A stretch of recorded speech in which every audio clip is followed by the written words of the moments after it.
Pemirsa, angka partisipasi kasar atau APK pendidikan tinggi di Bali masih perlu ditingkatkan. Saat ini Bali masih berada di bawah target nasional APK pendidikan tinggi yang ditetapkan, yaitu sebesar 38%.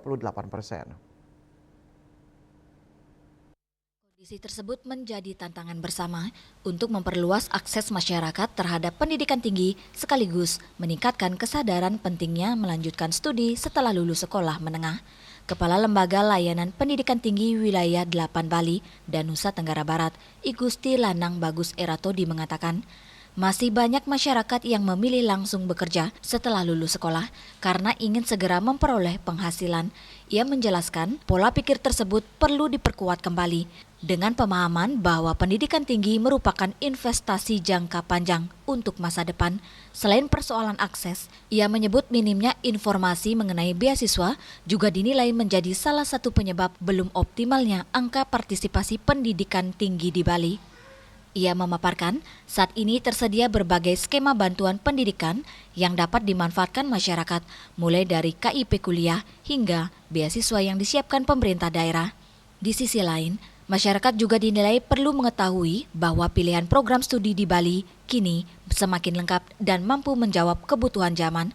Berbagai program studi mulai dari kesehatan hingga bidang teknologi informasi dan kecerdasan buatan telah tersedia di sejumlah perguruan tinggi di Bali. Pendidikan tinggi adalah harga mutlak. Jadi setiap jenjang, apalagi kalau kita melihat karir di pemerintahan, karir di BUMN, BUMD, apalagi berpikir untuk keluar negeri, mereka meminta sebuah kompetensi yang memang secara berjenjang.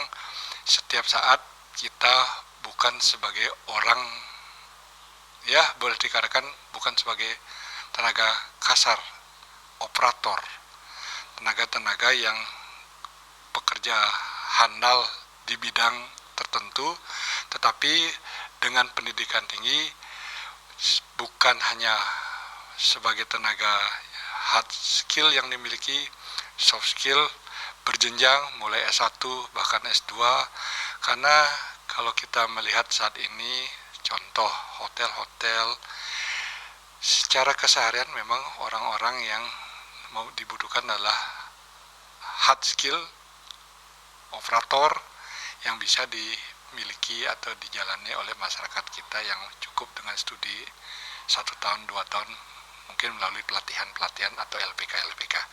Tetapi untuk mencapai jenjang manajerial, menata kelola bagaimana pariwisata ini dengan baik, itu butuh sarjana-sarjana yang handal. Nah, ini yang minim di Bali. Maka kita harus memastikan kembali bahwa masyarakat Bali ini bukan menjadi sebuah tenaga yang 1 hari 2 hari beres ada kesejahteraan yang masuk, tetapi berpikir jauh lebih panjang. Kami punya karir, ada promosi untuk jabatan tertentu, baik di bidang pariwisata, di bidang pemerintahan, BUMD, BUMN.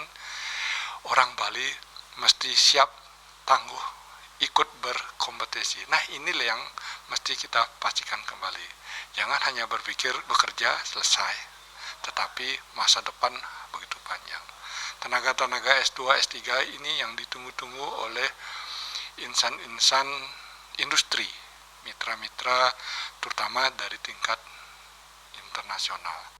Ia berharap melalui peningkatan akses pendidikan tinggi, pemerataan informasi beasiswa serta penguatan riset dan inovasi pendidikan tinggi di Bali dapat menjangkau lebih banyak masyarakat sekaligus menjadi bagian dari solusi atas berbagai persoalan yang dihadapi daerah. Bunga dan Angkat, Bali TV.